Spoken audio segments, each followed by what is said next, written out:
Тука во Трубарево при извршување на градежни работи на објект во изградба. 52 годишен работник од Куманово паднал од висина и го загубил животот. По несреќата на местото излегле инспектори од Државниот инспекторат за труд, кои извршиле увид и составиле записник. Од инспекторатот велат дека е издадена забрана за работа на објектот каде што се случила несреќата, а постапката за утврдување на околностите е во тек. Инспектори од Државниот инспекторат за труд извршија увид, составија записник и издадоа забрана за работа на објектот број 28.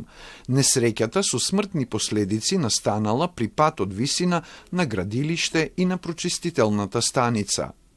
Од Министерството за внатрешни работи велат дека несреќата била пријавена во петокот во 14 часот, пошто на местото веднаш отишле полициски службеници.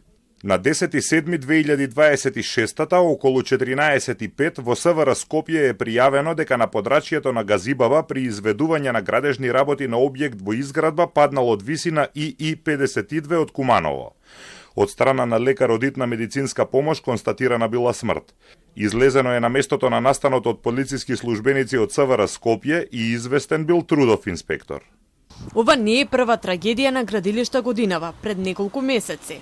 Еден градежен работник загина, а тројца беа тешко повредени, откако беа затрупани од насип со земја на градилиште во општина Кисела Вода. Случајот ги отвори сомнежите во јавноста. Дали на градилиштата се почитуваат мерките за безбедност при работа?